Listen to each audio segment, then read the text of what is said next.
Police দিয়ে, RAB দিয়ে, সেনাবাহিনী দিয়ে আপনি চাইলেও আপনার দেশ থেকে আপনি অপরাধ দূর করতে পারবেন না। কারণ যতক্ষণ পর্যন্ত একটা মানুষের ভিতরে খারাপ কাজের প্রতি ঘৃণা আসবে না, ততক্ষণ ওই মানুষটা খারাপ কাজ পরিহার করবে না। ঠিক কিনা বলেন? আপনি আইন দিয়ে একটা মানুষকে আপনি কতক্ষণ দমন করে রাখবেন? একটা লোকের ভিতরে সে যদি চুরি করে, সে যদি ডাকাতি করে, পকেট মারে, তাহলে সে একবার পকেট মারার পর যদি ধরা খায়, তাকে মানুষ ধরে গণধোলাই দেয়। ঠিক কিনা? গণধোলাই খাওয়ার 2 দিন পরে সুস্থ এসে আবার পকেট মারে। কি বলেন ভাই? কারণ কি? তার ভিতরে চুরি করার প্রতি যে ঘৃণা, এটা এখনো অন্তরে আসে নাই। আমরা আইন দিয়ে কখনো অপরাধ দমন করতে পারবো না, এটা ভুল কথা। অপরাধ দূর করতে হলে আগে আপনার ভিতরটাকে পরিষ্কার করতে হবে। আর মানুষের অন্তর এবং সিনা পরিষ্কার হবে তখন, যখন মানুষের মধ্যে, দেশে এবং সমাজে কোরআনের আইন থাকবে। ঠিক কিনা বলেন? দেশের ওয়াজ মাহফিলগুলোতে নাকি রাজনৈতিক বক্তব্য দেওয়া নিষেধ। ঠিক আছে, মানলাম যে দেশের ওয়াজ মাহফিল রাজনৈতিক বক্তব্য আমরা দিব না, হুজুরা কেউ দিবে না। তবে শর্ত আছে, যারা রাজনৈতিক ব্যক্তিবর্গ ওরাও কোনো মাহফিলে গিয়ে মানুষকে নিজেদের প্রচারণা করতে পারবে না। ঠিক কিনা বলেন? আমার অমুক মার্কায় ভোট দিবেন, তমুক মার্কায় ভোট দিবেন, এ সমস্ত প্রচারণা মাহফিলে গেলে করা যাবে না। আমরা শুকরিয়া আদায় করছি মহান রব্বুল আলামিনের আলিশান দরবারে যে আল্লাহ পাক রব্বুল আলামিন আমি এবং আপনাকে সাইয়্যিদুল আইয়াম, সপ্তাহের শ্রেষ্ঠ দিন, আফদলুল মাকাম, দুনিয়ার সর্বোৎকৃষ্ট স্থান, আল্লাহ পাকের ঘর মসজিদে আসার এবং বসার তৌফিক দান করেছেন। জুমার সলাতের পূর্বে কিছুদিন নসিহা শুনবার জন্যে আল্লাহ পাক রব্বুল আলামিন আমি এবং আপনাকে সুযোগ করে দিয়েছেন। সেজন্য আমি, আপনি, আমরা সকলেই সেই মহান মালিকের দরবারে হৃদয়ের সবটুকুন আবেগ এবং অনুভূতিকে উজাড় করে দিয়ে, শরীরের সবটুকুন শক্তি ব্যয় করে, উচ্ছ্বসিত কণ্ঠে খুশি মনে আল্লাহ পাক রব্বুল আলামিনের শিখানো ভাষায় কালিমাতুশ শুকর পাঠ করছি। সকলেই জবান ছেড়ে দিয়ে পড়ুন আলহামদুলিল্লাহ। দরুদ ও সালাম পেশ করছি আল্লাহ পাক রব্বুল আলামিনের সৃষ্টির প্রধান আকর্ষণ, সমস্ত নবী রাসূলগণের মাথার মুকুট, বিশ্ব মানবতার মুক্তির দূত, বিশ্ব মানবতার সভাপতি হযরত মুহাম্মদ মুস্তাফা পড়ুন সাল্লাল্লাহু আলাইহি ওয়াসাল্লামের উপরে।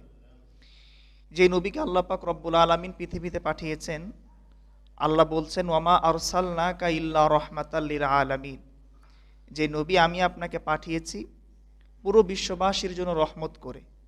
আপনি পৃথিবীতে আসছেন মানে পৃথিবীবাসীর জন্য আপনি এক প্রকার রহমত নিয়ে এসেছেন। সুবহানাল্লাহ পাঠ করেন, সুবহানাল্লাহ।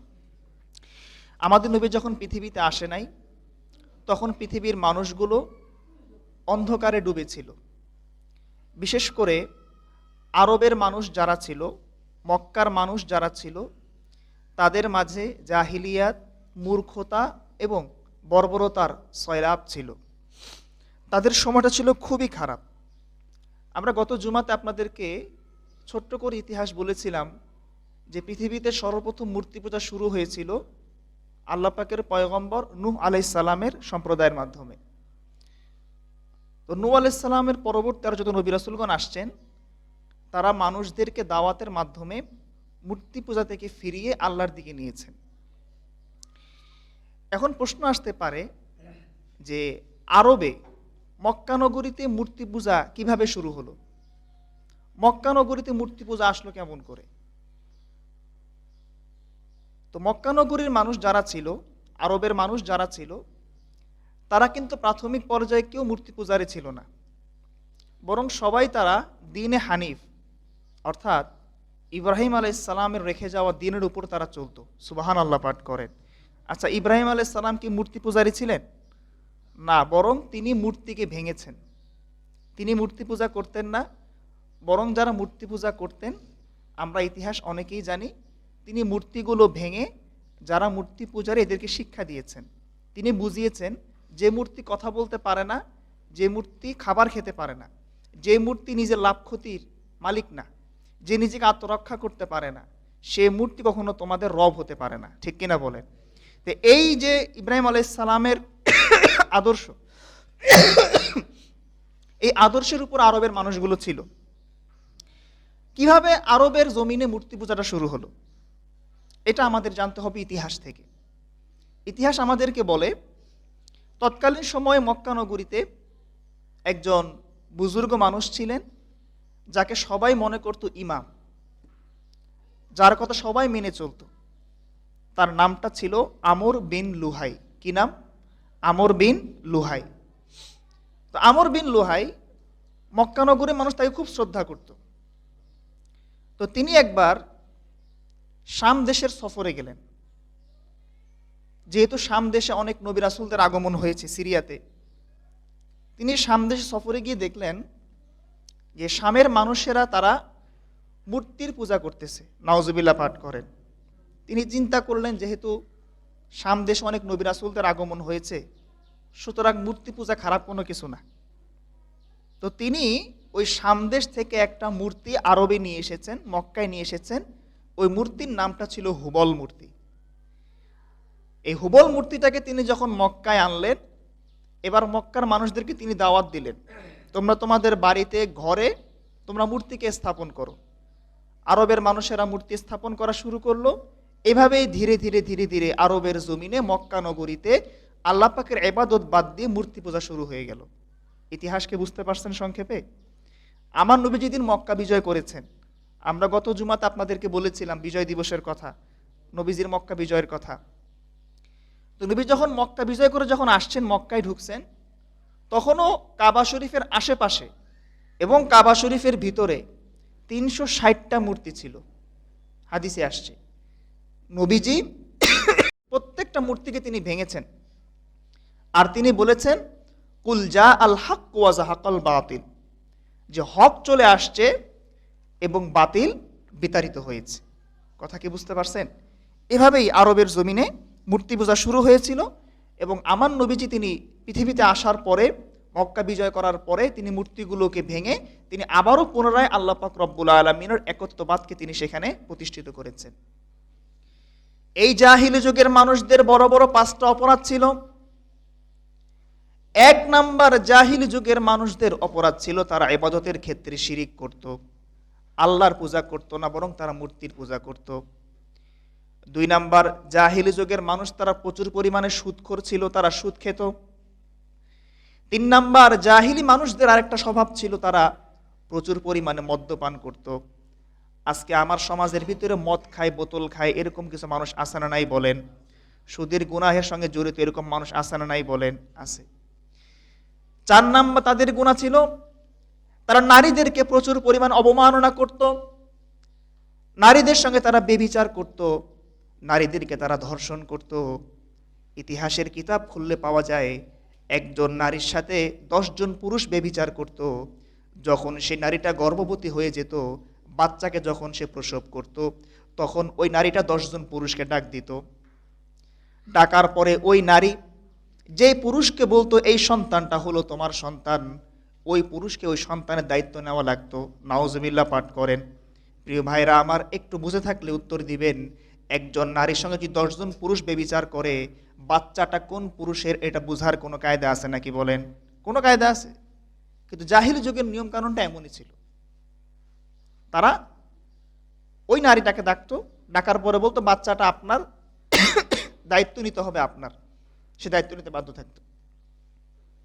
এরপরে 5 নাম্বার আরেকটা বড় অপরাধ ছিল জাহিলি যুগের মানুষদের, তারা ছোটখাটো বিষয় নিয়ে তারা প্রচুর পরিমাণে দ্বন্দ্ব করত। একেবারে ছোট্ট বিষয়, যেমন জাহিলি যুগে একবার এক ব্যক্তির উট আরেক ব্যক্তির জমিনে গিয়ে ঘাস খেয়ে ফেলেছে। এখন যার জমিনের ঘাস খেয়েছে তার কথা হচ্ছে যে আরেকজনের উট আমার জমিনে সে ঘাস খাবে কেন? আচ্ছা, একটা উট একটা গরু, তার ভিতরে কি এই অনুভূতি আছে যেটা আরেকজনের জমিন সেখানে যাওয়া যাবে না? কেন ঘাস খেলো? এটা নিয়ে 2 পক্ষের মধ্যে 80 বছর যুদ্ধ হয়েছে। নাউজুবিল্লাহ পাঠ করেন। সামান্য পরিমাণ ঘাস খাওয়া নিয়ে। জাহিলি যুগে এক ব্যক্তির গাছের উপর একটা পাখির ডিম পেড়েছে, আরেক ব্যক্তির উট এসে গাছটাকে ধাক্কা দিয়েছে, পাখির ডিমটা পড়ে মাটিতে পড়ে ভেঙেছে। এখন যার গাছ, তার দাবি হলো যে আরেকজনের উট কেন আমার গাছে ধাক্কা দিল আর পাখির ডিম কেন পড়ে ভাঙলো, আমি এটার বিচার চাই। এই ছোট্ট খাট্ট বিষয় নিয়ে তারা বছরের পর বছর তারা দ্বন্দ্ব এবং ফাসাদ করত। একটা বেহাল অবস্থা ছিল সেই যুগের মানুষের। মানুষ দোকান থেকে পণ্য কিনত, মূল্য পরিশোধ করতো না। আজকে এই জাহিলি স্বভাবটা আমাদের সমাজে আসে না নাই বলেন? অনেক দোকানদার আপনি দেখবেন খোঁজ নিয়ে যে অনেক মানুষ সেখানে গিয়ে সদাই কিনে 2,000 টাকা বাকি, 3,000 টাকা বাকি, ঠিকমতো মূল্য পরিশোধ করেন, আসে না নাই বলেন? আছে। অনেক পাবলিক এমন আছে যে দোকানদারের টাকা বাকি রাখে, আবার আরেক দোকানে গিয়ে নগদ কিনা খায়, আর যেই দোকানের টাকা বাকি ওই দোকানের সামনে দিয়ে আর হাঁটে না, আসে না নাই? আছে। এগুলো জাহিলি যুগের মানুষের কিছু চরিত্র আপনাদেরকে বললাম। তো এই জাহিলি যুগের মানুষগুলোকে আল্লাহ পাক রব্বুল আলামিন আলোর পথে আনার জন্য সর্বশেষ নবী করে সর্বশ্রেষ্ঠ কিতাব দিয়ে আল্লাহ পাক রব্বুল আলামিন আমার নবীকে তিনি পৃথিবীতে পাঠালেন। আল্লাহ পাক রব্বুল আলামিন বলেন, কিতাবুন আনজালনাহু ইলাইকা লিতুখরিজান নাসা মিনাজ-যুলুমাতি ইলান নূর। আল্লাহ পাক রব্বুল আলামিন বলেন, আমি আপনার উপরে এমন একটা কিতাবকে নাজিল করেছি যে কিতাবটা মানুষকে অন্ধকার থেকে আলোর পথে পথ প্রদর্শন করে। সুবহানাল্লাহ পাঠ করেন। এখানে নূর শব্দটা হলো একবচন, নূর দ্বারা উদ্দেশ্য হলো কোরআন। জুলুমাত শব্দটা হলো বহুবচন, জুলুমাত দ্বারা উদ্দেশ্য হলো অন্ধকার। যত রকম অন্ধকার আছে, শিরিকের অন্ধকার, কুফরের অন্ধকার, বেদাতের অন্ধকার, খুন খারাপির অন্ধকার, দুর্নীতির অন্ধকার, লুটপাটের অন্ধকার, যত রকম অন্ধকার আছে সব অন্ধকার থেকে মানুষকে আলোর পথ দেখাতে পারে একটা কিতাব। একটু গলার আওয়াজ উঁচু করে বলতে হবে, কিতাবটার নাম কি? কোরআন। যারা ঘুমাচ্ছেন তারা বলেন, কিতাবটার নাম কি ভাই? কোরআন। তো সমস্ত অন্ধকার দূর করতে পারে একটা কিতাব, সেটা কি ভাই? কোরআন। এই কোরআনটা হচ্ছে একমাত্র পথ, যেটাকে আল্লাহ পাক বলেছেন সিরাতে মুস্তাকিম। একবার নবীজি একটা রেখা টানেছেন, লম্বা রেখা, লম্বা দাগ টেনে ওই দাগের আশেপাশে নবীজি আরো অনেকগুলো দাগ টানলেন, ছোট ছোট দাগ। টানার পরে নবীজি সাহাবীদেরকে বললেন, এই যে লম্বা দাগটা দেখতে পাচ্ছ, এটা হলো সিরাতে মুস্তাকিম। আর এই যে আশেপাশে আর অনেকগুলো দাগ দেখা যায়, প্রত্যেকটা রাস্তা আলাদা আলাদা, আর প্রত্যেকটা রাস্তার উপরে শয়তান বসে আছে, যে শয়তান মানুষকে পথভ্রষ্টতার দিকে ডাকছে। সুতরাং তোমরা চলবা একেবারে সোজা পথে, বাঁকা পথে তোমরা হাঁটবা না। কারণ তোমরা যদি বাঁকা পথে হাঁটো তাহলে তোমরা কি পথভ্রষ্টতায় লিপ্ত হয়ে যাবে। কথা কি বুঝতে পারছেন? আমরা নামাজে দোয়া করি না, ইহদিনাস সিরাতাল মুস্তাকিম? প্রতি ওয়াক্ত নামাজে পড়েন, মানে কি? আল্লাহ আপনি আমাকে সঠিক পথ দেখান, এমন পথ সিরাতাল লাযিনা আনআমতা আলাইহিম, যেই পথে হাঁটলে আপনি যাদেরকে পুরস্কৃত করেছেন আমিও কি পুরস্কার প্রাপ্ত হব। গায়রিল মাগদুবি আলাইহিম ওয়ালাদ-দাল্লিন, আল্লাহ আপনি আমাকে এমন পথে নিবেন না যে পথটা কাদের পথ? গোমরা এবং পথভ্রষ্ট মানুষদের পথ। আল্লাহ আমাদের সকলকে সিরাতে মুস্তাকিমের অনুসারী হওয়ার তৌফিক দান করুন, সকলে বলি আমিন। তো অন্ধকার দূর করতে হলে সমাজ থেকে এবং দেশ থেকে, আপনি আলোকে জ্বালাতে হলে আপনাকে লাগবে একটা কিতাবের আইন, সেটা কি ভাই? কোরআন।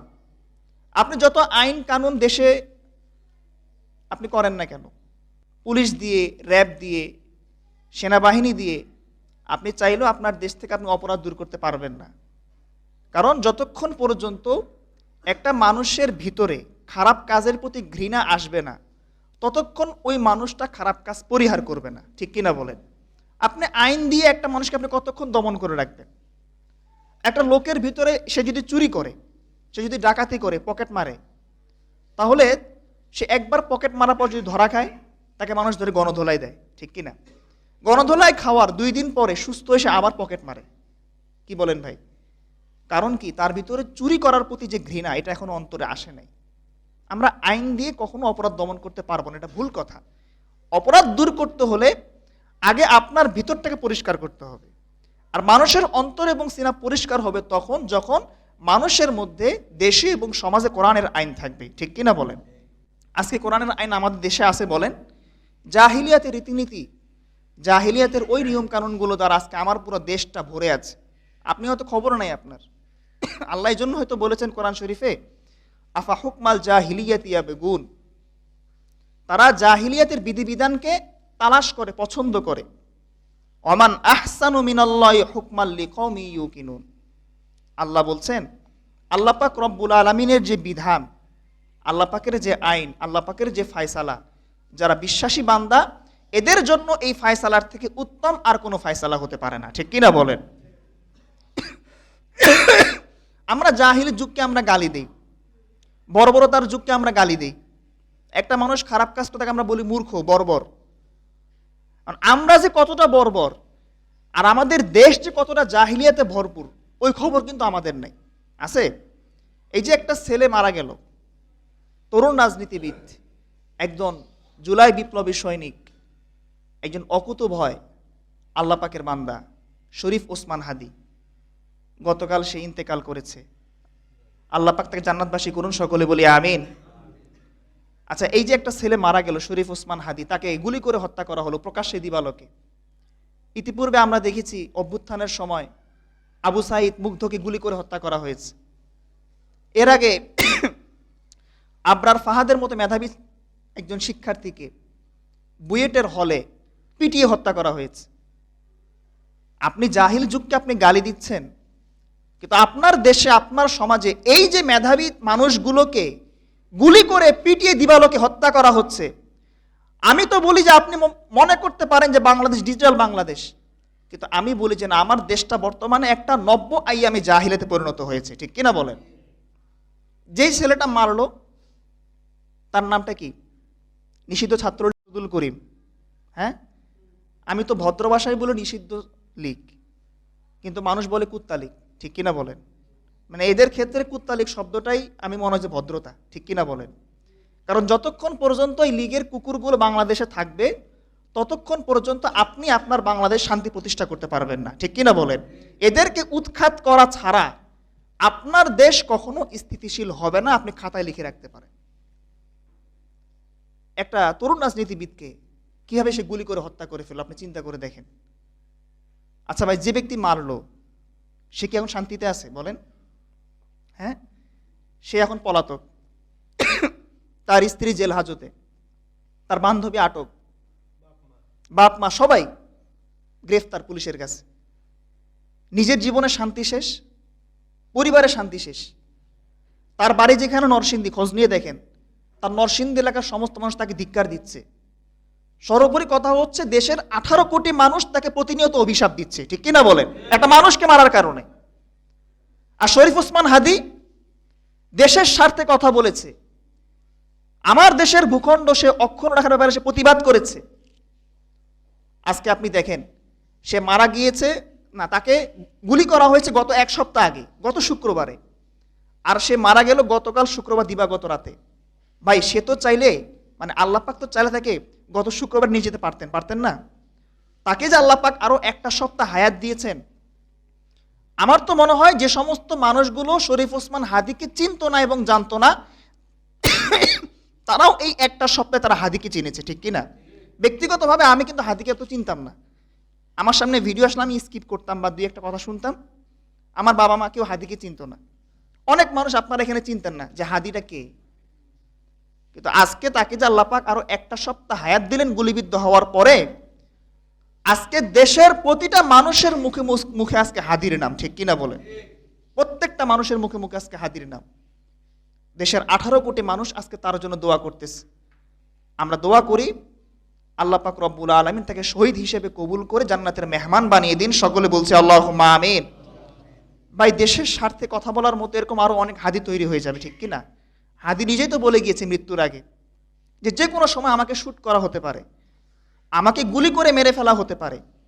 আমি চাই যে আমার মৃত্যুটা রাজকীয় মৃত্যু হোক, যে কোনো সভা এবং সমাবেশে আমাকে গুলি করে মারা হচ্ছে, কিন্তু আমি এতটুকু চাই যে আমাকে মারার পরে যাতে করে সরকার যে ব্যক্তি আমাকে মেরেছে তার যেন বিচার করে। তাহলে পরবর্তীতে আমার মতো আরো অনেক হাদি তৈরি হবে। ঠিক কিনা বলেন? এই স্বৈরাচার, এই ছাত্রলীগ, এই নিষিদ্ধ লীগ যারা আছে, আজকে যারা একটা তরুণ রাজনীতিবিদ, একজন জুলাইয়ের বিপ্লবী সৈনিককে তারা হত্যা করে ফেললো, তারা মনে করতে পারে যে আমরা একজন হাদিকে মারলাম, মনে হয় বাংলাদেশে আর কেউ কথা বলবে না হাদির মতো করে। আমি বলি বাংলাদেশের ঘরে ঘরে এখন নতুন করে হাদি তৈরি হবে। ঠিক কিনা বলেন? তারা এমন আন্দোলন গড়ে তুলবে যে স্বৈরাচারের পুনর্বাসন আমার বাংলাদেশ আর কোশ্চিনকালেও হবে না। ঠিক কিনা বলেন? ভাই, সবকিছুর মূল হচ্ছে কোরআনের বিধানটা, শাসনটা আজকে আমাদের ভিতরে নাই। আপনি কি মনে করেন যে আপনার জীবন এখন নিরাপদ না? আমরা এখানে ওয়াজ করি, হতে পারে এখানে এমনও কোনো মানুষ থাকতে পারে যে আমাদেরকে ফলো করে, আসে না নাই বলেন? এখন তো কথা বলাটা কঠিন হয়ে গেছে। যে কোনো সময় দেখবেন যে হাসানাত সারজিস এদেরকে মেরে ফেলবে। আল্লাহ পাক সকলকে হেফাজত করুন, সকলে বলি আমিন। গতকাল নিউজে দেখলাম, যুগান্তর পত্রিকায়, দেশের ওয়াজ মাহফিলগুলোতে নাকি রাজনৈতিক বক্তব্য দেওয়া নিষেধ। ঠিক আছে, মানলাম যে দেশের ওয়াজ মাহফিল রাজনৈতিক বক্তব্য আমরা দিব না, হুজুরা কেউ দিবে না, তবে শর্ত আছে। যারা রাজনৈতিক ব্যক্তিবর্গ ওরাও কোনো মাহফিলে গিয়ে মানুষকে নিজেদের প্রচারণা করতে পারবে না, ঠিক কিনা বলেন? আমার অমুক মার্কায় ভোট দিবেন, তমুক মার্কায় ভোট দিবেন, এ সমস্ত প্রচারণা মাহফিলে গেলে করা যাবে না। আল্লাহ আমাদের দেশকে অক্ষুণ্ণ রাখুন, হেফাজত করুন।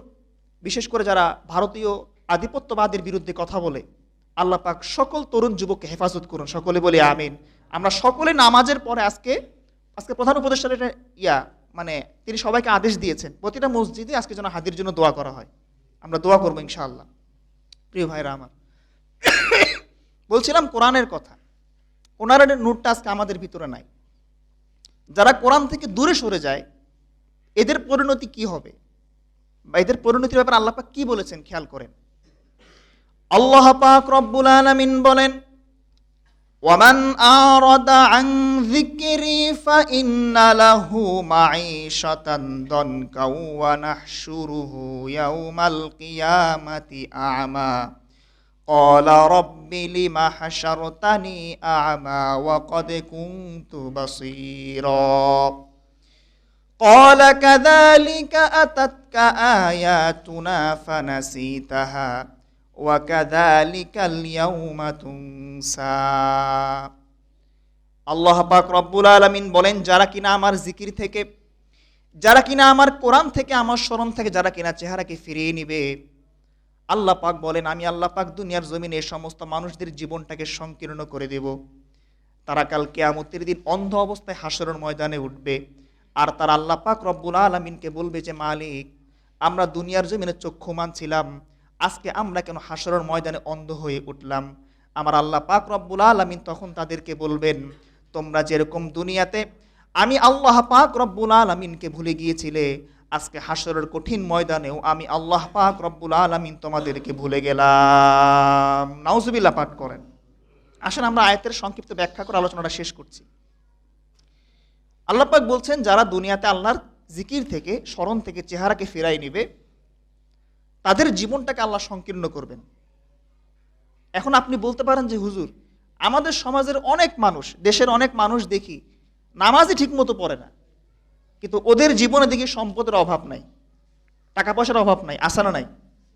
তাহলে জীবন সংকীর্ণ হলো কেমন করে? ব্যাখ্যা জানা লাগবে আপনাদের। মুফাসসিরিনে কেরাম বলেছেন, এই আয়াতের ব্যাখ্যা হচ্ছে দুইটা। কেউ কেউ বলেন জীবন সংকীর্ণ হওয়ার অর্থ হচ্ছে যে তার জীবন থেকে আল্লাহ পাক শান্তিকে উঠায় নেবেন। দেখবেন অনেক বড় লোক, কোটিপতি, গাড়ি বাড়ির কোনো অভাব নাই, কিন্তু খোঁজ নিয়ে দেখেন তার পরিবারে শান্তি নাই, ঠিক কিনা বলেন? খোঁজ নিয়ে দেখেন তার সন্তান তার কথা শোনে না, তার স্ত্রী তার সেবা করে না, তার সব কিছু আছে, ঠিক টাকা পয়সা আছে, গাড়ি আছে, বাড়ি আছে, কিন্তু অন্তরে কি নাই? শান্তি নেই। এটাই হচ্ছে জীবন কি হওয়া? সংকীর্ণ হওয়া। আর কেউ বলেছেন যে জীবন সংকীর্ণ হওয়ার অর্থ হচ্ছে কবরের জীবনকে আল্লাহ সংকীর্ণ করবেন। এতটাকে আল্লাহ পাক সংকীর্ণ করবেন, মুফাসসিরিনে কেরাম বলেন, তাকে কবরে রাখার পরে তার কবরটা তাকে এমনভাবে চাপ দিবে যে তার এক পাঁজরের হাড় আরেক পাঁজরের ভিতরে ঢুকে পড়বে। নাউজুবিল্লাহ পাঠ করেন। আল্লাহ আমাদের সকলকে বেশি বেশি কোরআন পড়ার, তার জিকির করার তৌফিক দান করুন, সকলে বলি আমিন। এরপরে আল্লাহ যে বলছেন ওই ব্যক্তিকে আল্লাহ পাক অন্ধ করে উঠাবেন হাসরের ময়দানে। অন্ধের ব্যাখ্যাটা কি? কেউ কেউ বলেছেন মুফাসসিরদের ভিতরে, সে ব্যক্তি বাস্তবেই অন্ধ হয়ে হাসরের ময়দানে উঠবে। আর কেউ বলেছেন সে হাসরের ময়দানে উঠবে ঠিক, তবে সে শুধুমাত্র জাহান্নাম ছাড়া আর সে কিছুই দেখবে না। 3 নম্বরে কেউ কেউ বলেছেন সে ব্যক্তিকে আল্লাহ পাক রব্বুল আলামিন হাসরের ময়দানে উঠাবেন, কিন্তু ওই ব্যক্তি তার পক্ষে কথা বলার মতো কোনো লোককে পাবে না। তার পক্ষে যে সুপারিশ করবে কোনো নবী, কোনো আলেম, কোনো শহীদ ব্যক্তিকে সে ব্যক্তি পাবে না। সুতরাং প্রিয় ভাইরা আমার, কোরআনকে ছাড়া যাবে বলেন? আপনার জীবনকে আলোকিত করতে হলে, দেশকে আলোকিত করতে হলে, সমাজকে আলোকিত করতে হলে, এখনো পর্যন্ত যদি আপনার এটা বুঝে না আসে যে কোরআনের আইন দরকার, আমি মনে করি যে আপনারা অদূর ভবিষ্যতে আরো কঠিন পরিস্থিতির অপেক্ষা করেন, ঠিক কিনা বলেন? সুতরাং জাহিলিয়াতি রীতিনীতিকে আমাদের পরিহার করতে হবে। বুখারী শরীফের একটা হাদিস আমি আলোচনা শেষ করছি। বুখারী শরীফের এক হাদিসে আসছে, নবীজি বলেছেন, আবগাযুন নাস ইলাল্লাহি সালাসাতুন, 3 প্রকার ব্যক্তি আল্লাহ পাকের নিকট সবচেয়ে বেশি ঘৃণিত। কয় প্রকার মানুষ ভাই? আরো জোরে বলেন, কয় প্রকার মানুষ? 3 প্রকার।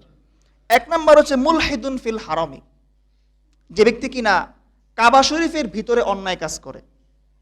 নাউজুবিল্লাহ। কাবা শরীফ যেখানে আল্লাহর ঘর, এর ভিতরে যে ব্যক্তি অন্যায় কাজ করবে, পাপাচার করবে, আল্লাহ পাকের নিকট ওই ব্যক্তি হলো কি ব্যক্তি? ঘৃণিত ব্যক্তি। 2 নম্বর হচ্ছে ওয়ামুবতাগিন ফিল ইসলামি সুন্নাতাল জাহিলিয়া, যে ব্যক্তি ইসলামকে পাওয়ার পরেও জাহিলিয়াতের রীতিনীতি এবং নিয়ম কানুনকে অনুসরণ করে, জাহিলি যুগের মতো চলাফেরা করে, ওই ব্যক্তিটা আল্লাহ পাকের নিকটকে সবচাইতে ঘৃণিত একজন মানুষ। 3 নম্বর হচ্ছে অমুত্তলিবু দামিম রিইন বিগয়রি হাক্কিন লিহুরিকা দামাহু, যে ব্যক্তি কিনা কোনো মানুষকে হত্যা করবে অন্যায়ভাবে, কোনো কারণ ছাড়া, ওই ব্যক্তি আল্লাহ পাকের নিকট সবচাইতে ঘৃণিত মানুষ। কথা কি বুঝে আসছে? আজকে যারা হাদিকে মেরেছে, যারা আবরার ফাহাদকে মেরেছে, যারা আবু সাইদকে মেরেছে, তারা যেখানেই যাক, তারা যা কিছুই করুক না কেন, আপনি মনে রাখবেন তারা আমার আল্লাহ পাকের নিকট সবচেয়ে ঘৃণিত মানুষ। ঠিক কিনা বলেন? আল্লাহ আমাদের সকল প্রিয় কবুল করুন, আমাদের সমাজ এবং দেশটাকে আল্লাহ পাক কোরআনের আইন দ্বারা ভরপুর করুন। সকলে বলছে আল্লাহুম্মা আমিন। আসসালামু আলাইকুম ওয়া রাহমাতুল্লাহি ওয়া বারাকাতুহু।